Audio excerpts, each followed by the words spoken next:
The vast expanse of space stretched out before the Galactic Council's central chamber.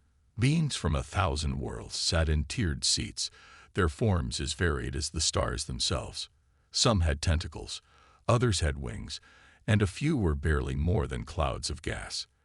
But today, all eyes, stalks, and sensory organs were fixed on the small, oddly shaped craft that had just docked with the station. Humans had arrived in the galactic community. Ambassador Zixlera of the Andromeda Confederation leaned forward, her iridescent scales shimmering in the soft light. "So," she whispered to her aide, "these are the creatures that have caused such a stir." The aide, a being of pure energy contained in a humanoid suit, flickered in agreement. "Yes, Ambassador." The first human diplomatic mission to the Council. As the airlock hissed open, a hush fell over the chamber. Two figures stepped out, looking remarkably plain compared to the exotic beings around them. They walked on two legs, had two arms, and their heads were adorned with what appeared to be fur. Their skin was a range of colors from pale pink to deep brown. The taller of the two humans stepped forward. "Greetings, esteemed members of the Galactic Council. I am Maria Chen, Ambassador of Earth. With me is my assistant, Quaimose. We come in peace and friendship." A murmur rippled through the gathered aliens. Peace, friendship. These were not concepts often heard in galactic politics. The council leader, a massive, gelatinous being named Glob, spoke. Its words were translated instantly for all present. "Welcome, humans of Earth. Your arrival has been anticipated with great curiosity." Maria smiled, a gesture that caused several alien species to flinch, unsure of its meaning. "We are honored to be here," she said. "We look forward to learning from you all and sharing our own knowledge and culture." Zixlera couldn't contain herself any longer. She rose, her scales now a deep blue of suspicion.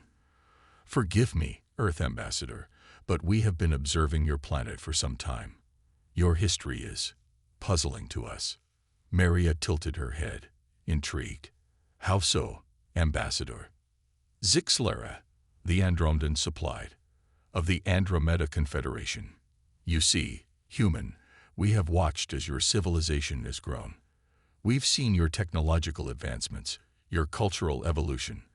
But there's one thing we cannot understand." The chamber grew tense. Many of the gathered species had been wondering the same thing. Zixlera continued, "Why do humans never go to war?" A collective gasp echoed through the chamber. It was the question on everyone's mind, but few had dared to ask it so bluntly. Maria's smile faltered for just a moment, but she quickly regained her composure. "Ah, I see. It's a fair question, Ambassador Zixlera. The answer is complex." Quaim stepped forward, a datapad in his hand. "If I may, Ambassador Chen." At Maria's nod, he addressed the council. "Esteemed members of the Galactic Council, what you've observed is correct. For the past 200 Earth years, there has not been a single war on our planet. But this wasn't always the case." The aliens leaned in, fascinated. Glob's gelatinous form rippled with interest. "Explain," it commanded. Maria took a deep breath. "To understand why humans never go to war now, you must first understand our history. Humanity's past is scarred by countless conflicts, wars that ravaged our planet and cost millions of lives. We were not always peaceful. In fact, we were once considered one of the most violent species in our own history." The revelation sent shockwaves through the chamber. How could this seemingly peaceful race have such a violent past? But, Maria continued, her voice strong and clear, something changed. Something that altered the course of our entire civilization and reshaped our approach to conflict forever. As she paused, the entire Galactic Council hung on her every word. What could have transformed such a warlike species into the peaceful envoys that stood before them? Maria's eyes scanned the room, meeting the gaze of various alien representatives. The story of how humans learned to never go to war is a tale of innovation, tragedy, and ultimately, hope. If you're willing to listen, We'd like to share it with you." The council chamber erupted in a cacophony of voices, each species expressing their eagerness to hear more. Glob raised a gelatinous appendage, silencing the room. "We will hear your tale, humans. The council grants you the floor." As Maria prepared to delve into humanity's history, the aliens settled in, ready to learn the secret that had puzzled them for so long. Little did they know, the answer would challenge everything they thought they knew about conflict, peace, and the nature of intelligence itself. The Galactic Council chamber was silent as Ambassador Maria Chen began to speak. Even the usual background hum of life support systems seemed muted, as if the very air was holding its breath. "To understand our journey," Maria said, her voice calm but filled with emotion, "we must go back to a time when Earth was torn apart by conflict." As she spoke, a holographic display flickered to life in the center of the chamber. It showed scenes of warfare that made many of the alien delegates recoil in horror.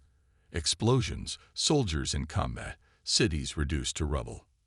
"This was our world for thousands of years," Maria explained. "We fought over land, resources, ideologies. The weapons grew more powerful, the death tolls higher. Until one day, we reached a tipping point." The hologram shifted, showing a devastated landscape. The aliens watched in stunned silence as the image zoomed in on a small group of children, their faces gaunt and eyes hollow, standing amidst the ruins. "This image," Maria said softly, "was taken after what we call World War II. It lasted only 2 days, but it almost wiped out our entire species." Gasps and murmurs rippled through the chamber. Zixlera's scales had turned a deep blue of sorrow. Even Glob's gelatinous form seemed to droop. Quaim stepped forward, taking over the narrative. "In the aftermath of this war, the survivors realized something had to change. We couldn't continue on this path.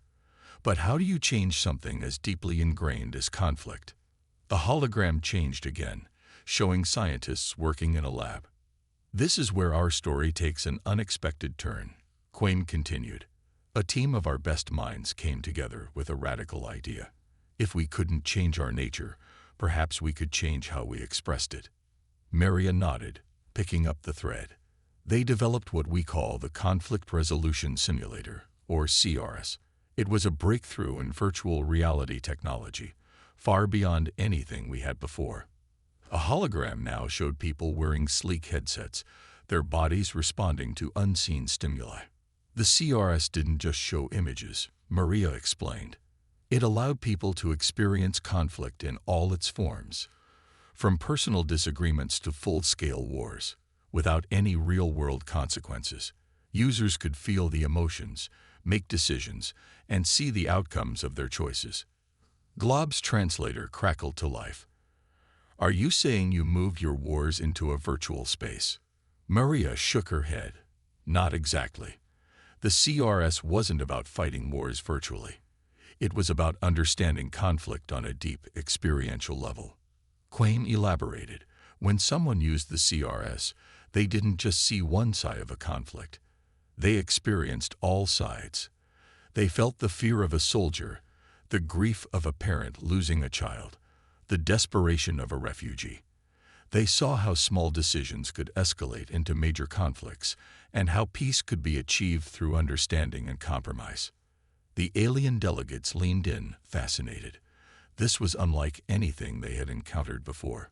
"But surely," Zixlera interjected, her scales now a curious green, "not everyone would choose to use this technology." Maria smiled. "You're right. At first, many were skeptical. But as more people used the CRS, something remarkable happened. They began to change how they interacted in the real world. Empathy increased. Aggression decreased.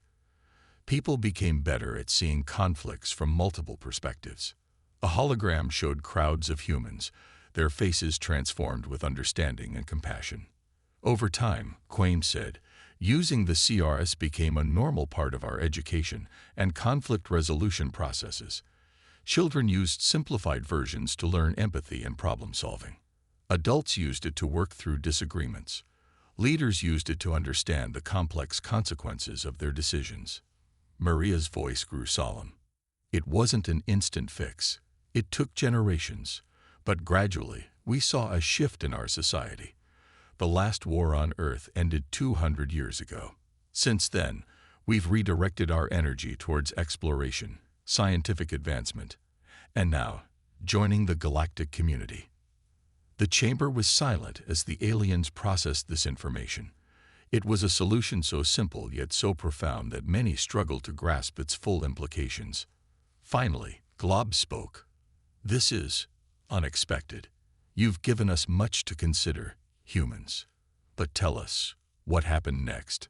How did this change affect your development as a species?"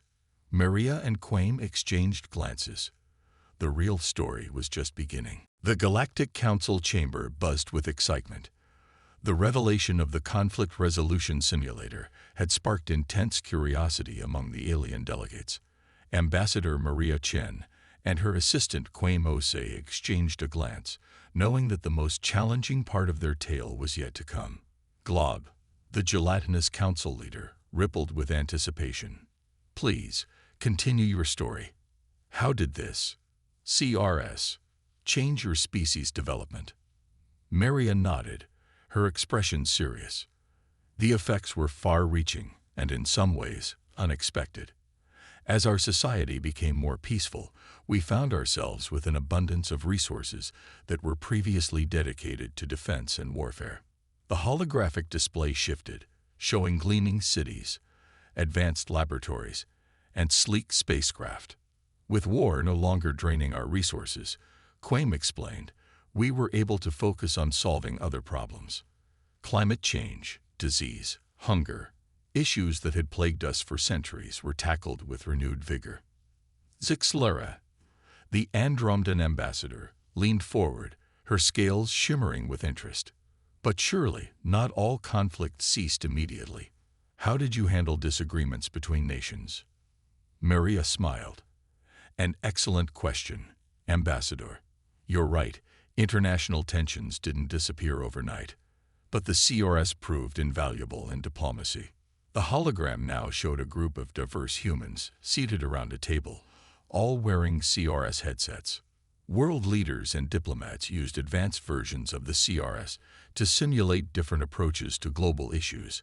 Maria continued. They could experience the long-term consequences of their decisions in compressed time. This led to more thoughtful, cooperative policies. Quaim added, it also helped in understanding different cultures and viewpoints. Leaders could experience life from the perspective of citizens from other nations, fostering empathy and mutual understanding. A small, insectoid alien chittered excitedly. Its translator conveyed the question, "But what of your individual drive? Did humans lose their ambition, their desire to achieve and excel?" Maria shook her head. "Not at all. In fact, we found new outlets for our competitive spirit. Instead of war games, we held innovation challenges. Rather than conquering territories, we raced to make scientific breakthroughs." The hologram displayed scenes of academic competitions, athletic events, and scientific exhibitions, all filled with enthusiastic participants. "Our ambition was redirected towards collective progress," Quaim explained. "We still competed, but now it was about who could contribute the most to society, who could make the biggest positive impact on the world." Glob's form undulated thoughtfully. "This is all very impressive, humans. But surely there were those who resisted this change, those who longed for the old ways." Maria's expression grew somber. "You're perceptive, council leader. Yes, there were challenges. Some feared we would grow weak without conflict. Others worried about the potential misuse of the CRS technology." The hologram flickered, showing protests and debates. "We had to be careful," Quaim said. "The CRS was a powerful tool, and like any tool, it could be misused. We established strict ethical guidelines for its use and continued to refine the technology to prevent manipulation." Maria continued. "There were also concerns about privacy and free will. Some worried that the CRS could be used to control people's minds or erase cultural differences.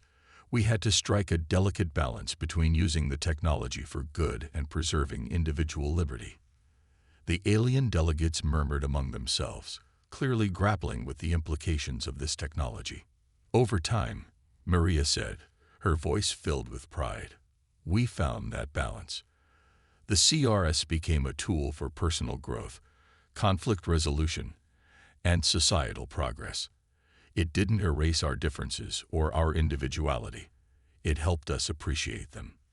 Quaim nodded, and as we resolved our internal conflicts, we turned our gaze outward. Our united efforts accelerated our technological progress. Within a century of global peace, we had achieved interstellar travel.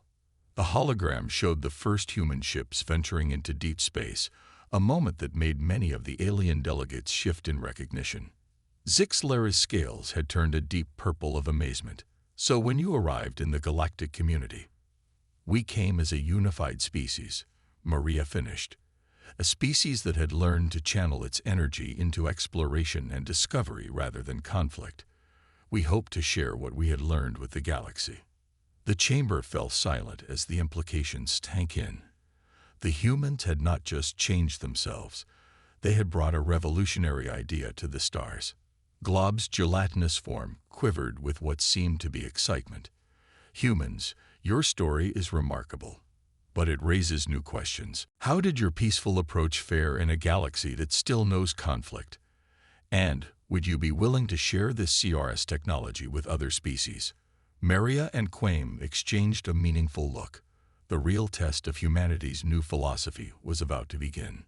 The Galactic Council chamber hummed with tension. The question hung in the air. Would humans share their revolutionary conflict resolution simulator, CRS, technology with other species? Ambassador Maria Chen and Quaim Osei exchanged a glance, knowing their answer would shape the future of galactic relations. Maria stepped forward, her voice clear and steady. Council Leader Glob, esteemed delegates, we came to the stars not just to explore, but to connect. The CRS has been fundamental to our growth as a species. We are willing to share this technology, but with some important conditions. A wave of excitement rippled through the alien representatives. Even the usually stoic Zixlera's scales flickered with rapidly changing colors. Quaim activated the holographic display once more. It showed the CRS technology being used by various alien species, each adapted to their unique physiology. The CRS must be tailored to each species, Quaim explained. What works for humans may not work for a hive mind or a gaseous life form. We propose a collaborative effort to adapt the technology for each interested species. Glob's gelatinous form rippled with interest. And what are these conditions you speak of, human ambassador? Maria's expression grew serious. First and foremost, the use of the CRS must be voluntary. It cannot be forced upon any individual or population. Second, it must be used for peaceful purposes only. We will not allow it to be weaponized or used for manipulation. The chamber erupted in a cacophony of alien voices, some excited, others skeptical. A tall, spindly being rose from its seat, its voice translated for all to hear. But how can we trust that this technology won't give humans an unfair advantage in galactic politics? Maria nodded, acknowledging the concern. A fair question. That's why we propose the establishment of an independent, multi-species ethics committee to oversee the use and development of the CRS across the galaxy. Quaim added, we also commit to full transparency in the technology's workings. Any species that adopts the CRS will have complete access to its code and inner workings. The chamber quieted as the delegates considered this offer.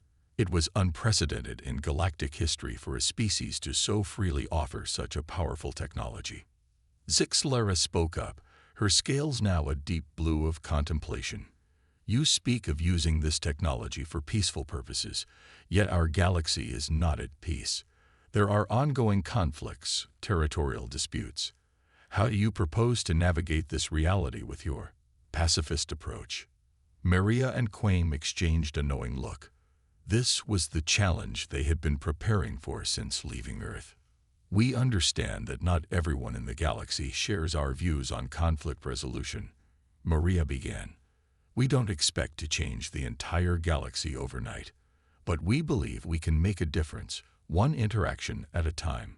A hologram shifted to show scenes of human diplomats meeting with various alien species, CRS devices prominently featured in the negotiations.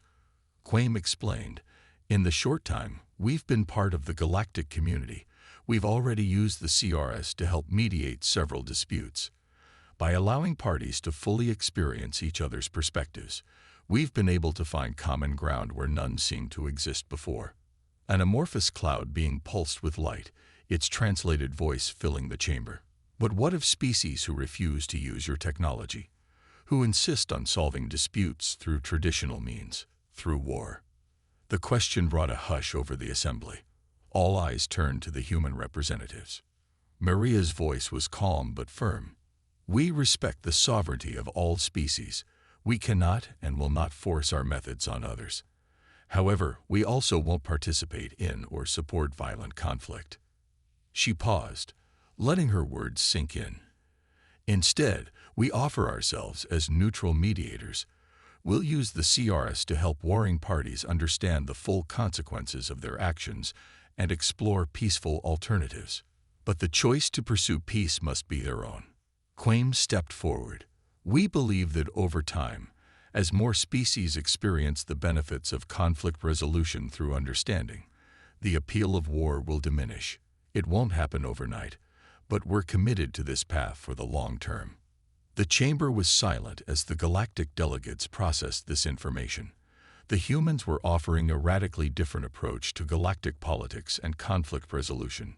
Glob's massive form shifted, drawing all attention. "Humans, your proposal is intriguing. It challenges much of what we thought we knew about newly spacefaring species. The Council will need time to discuss and consider your offer." Maria nodded respectfully. "We understand, Council Leader. We're prepared to answer any further questions and provide demonstrations of the CRS technology." As the Council prepared to deliberate, a sense of anticipation filled the chamber. Whether they realized it or not, the arrival of humans and their unique approach to conflict had already begun to change the galaxy. The question now was, how far would this change go? The Galactic Council's deliberation had stretched on for what felt like an eternity. Ambassador Maria Chen and Quaim Osai waited patiently outside the chamber, the weight of humanity's future in the stars resting on their shoulders.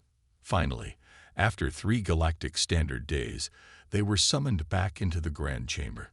The atmosphere was thick with tension as they took their places before the assembled delegates. Glob's gelatinous form seemed to pulse with an inner light as it spoke.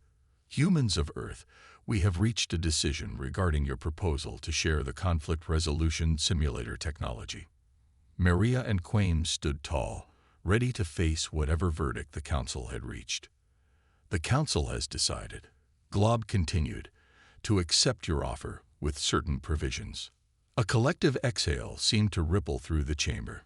Maria allowed herself a small smile, while Quaim's eyes shone with cautious optimism. Zixlara, her scales a swirling mix of blue and green, rose to speak. "We acknowledge the potential benefits of this technology. However, we have concerns about its implementation on a galactic scale." The holographic display flickered to life, showing a map of the known galaxy divided into sectors. "We propose a phased introduction of the CRS," Zixlara explained, "beginning with a pilot program in 3 neutral sectors of the galaxy. This will allow us to study its effects in a controlled environment." Maria nodded. "That seems reasonable. We're committed to ensuring the CRS is implemented responsibly." Glob's translator crackled as it continued.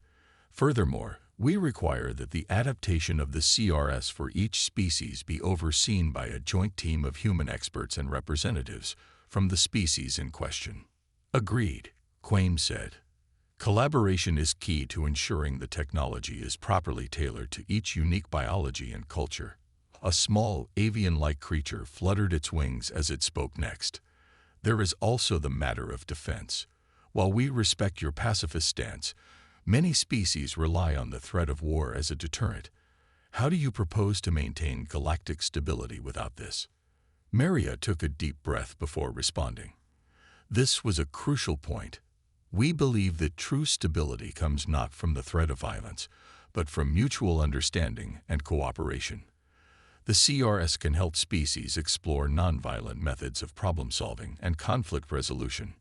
She paused, then continued with conviction. Moreover, we propose the formation of a new galactic peacekeeping force, not one that fights wars, but one that prevents them through mediation, diplomacy, and the application of CRS technology. The chamber erupted in a flurry of discussions. The concept was radical, challenging millennia of galactic politics. Quaim stepped forward, his voice calm but firm. Imagine a force that doesn't bring weapons to a conflict, but understanding. A force that helps warring parties see the full consequences of their actions and find common ground. The hologram shifted, showing a diverse group of aliens working together, using CRS technology to resolve disputes across the galaxy. Glob's form rippled thoughtfully, an intriguing proposition, but it will require significant resources and cooperation from many species. We're prepared to commit Earth's resources to this effort, Maria said, and we invite all members of the galactic community to join us. As the implications of this offer sank in, a new voice spoke up. It belonged to a crystalline being, its facets glittering as it addressed the chamber. There is wisdom in the human's words. For too long, we have accepted war as an inevitable part of galactic life. Perhaps it is time for a change. Murmurs of agreement began to spread through the chamber.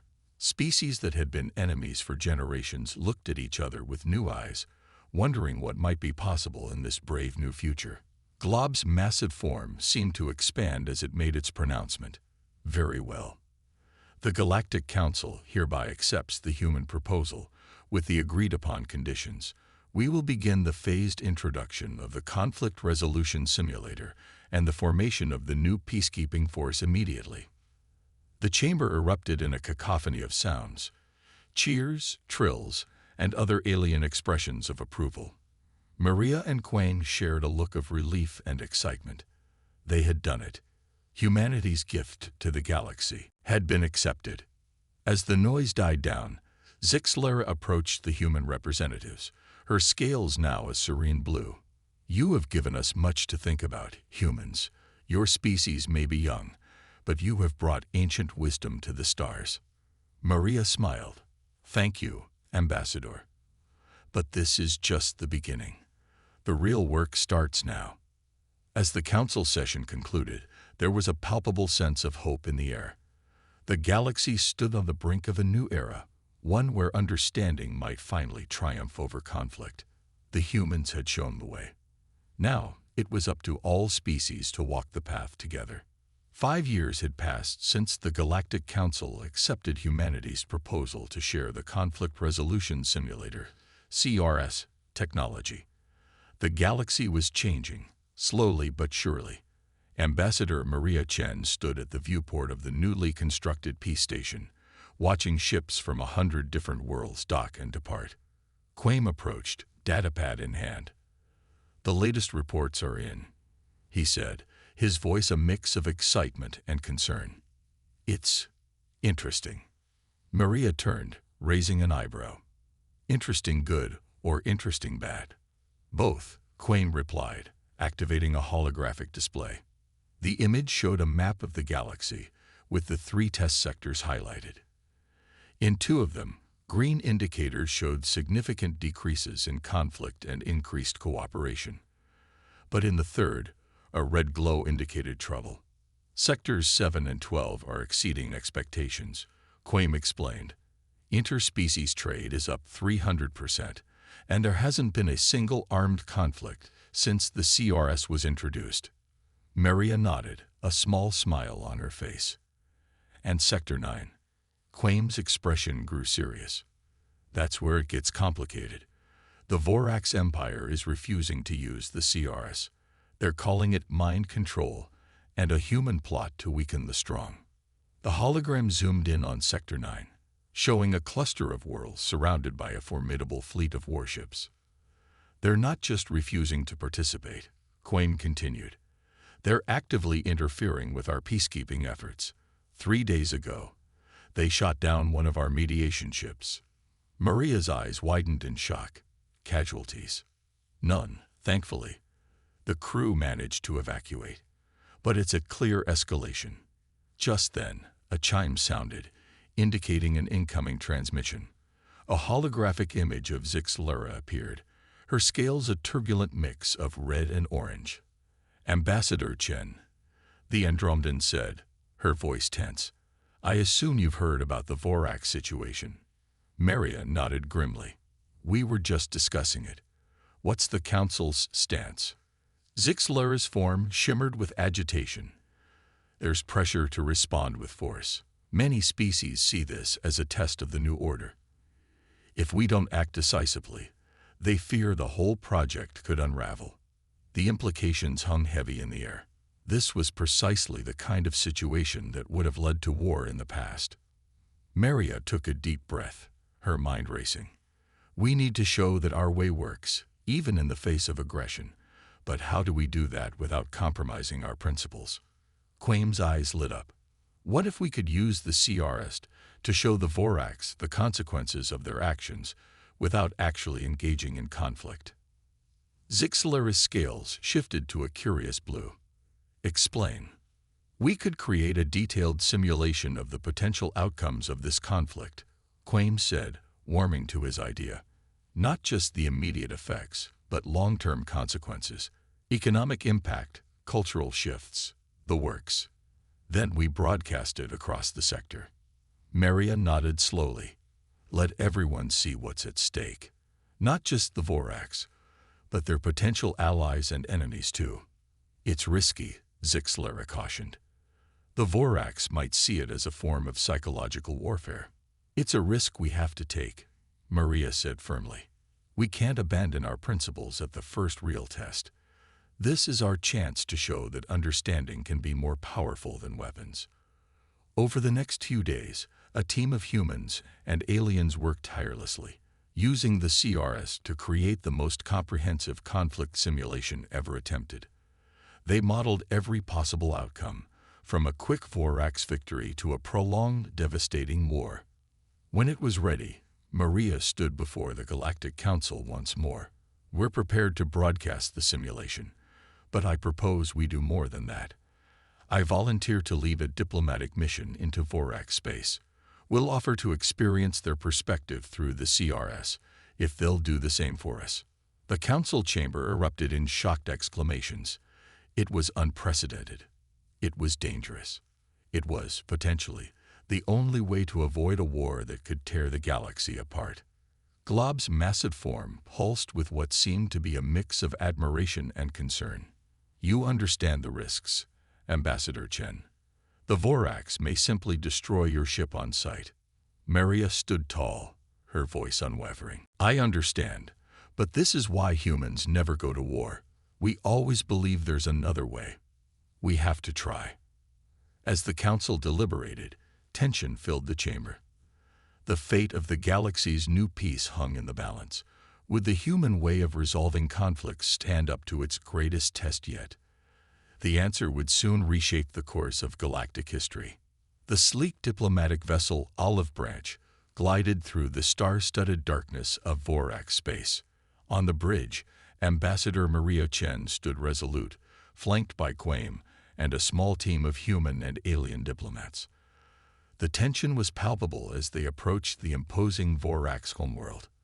We're being hailed, the communications officer announced, her voice tight with anxiety. Maria nodded. On screen. The view screen flickered to life, revealing the fierce visage of Supreme Commander Krazak of the Vorax Empire. His reptilian features were set in a scowl, multiple eyes narrowing as he regarded the human ambassador. You have courage, human, to enter our space uninvited, Krazak growled. State your purpose quickly, before I order your ship vaporized. Maria stepped forward, her voice calm and clear. Supreme Commander, we come in peace. seeking understanding. We request an opportunity to share perspectives using our conflict resolution simulator. In return, we offer to experience your perspective as well. Krazek's scaly brow furrowed.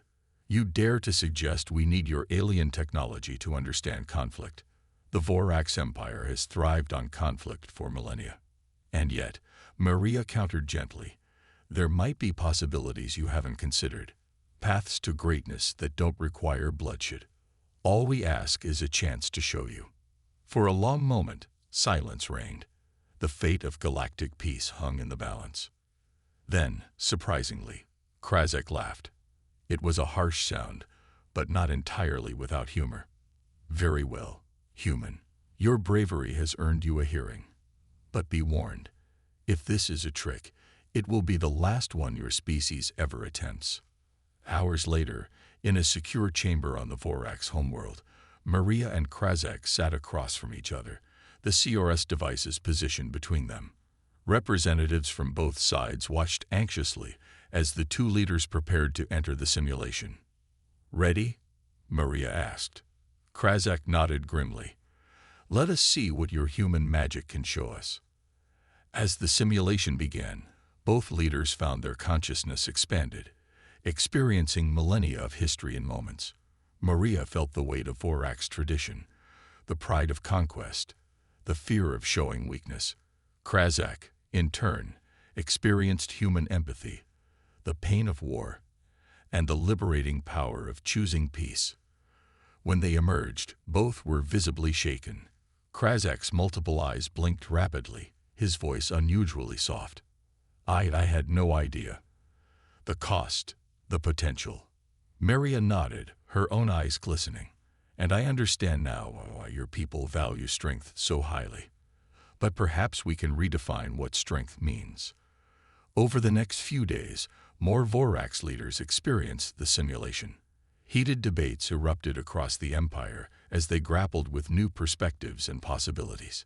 Finally, Krazek called for a grand assembly.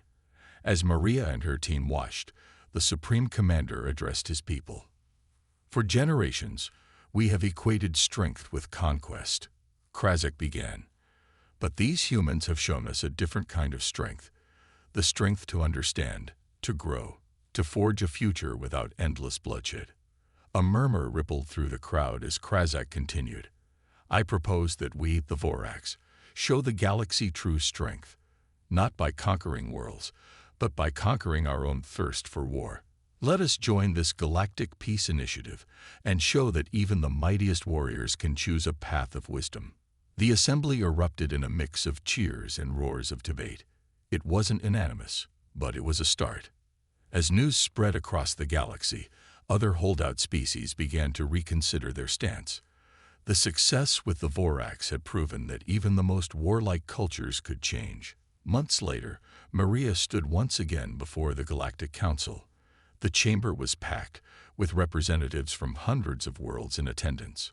Fellow beings of the galaxy, Maria began, her voice filled with emotion. Today marks a new chapter in our shared history. The Vorax Empire, once our greatest challenge, now stands with us as partners in peace.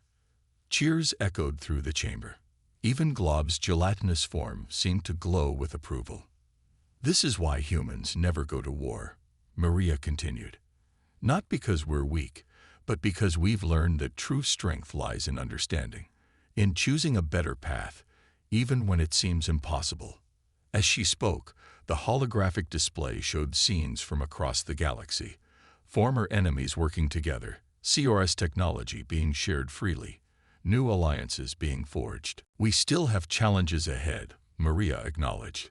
Peace is not a destination, but a journey we must choose every day. But together, united in our diversity, there's no challenge we cannot overcome. The chamber erupted in applause, a cacophony of alien sounds united in hope for the future. As Maria looked out at the assembled representatives of a galaxy choosing peace, she smiled. Humanity had brought its greatest lesson to the stars, and the stars had listened. The age of war was ending. An era of understanding had begun.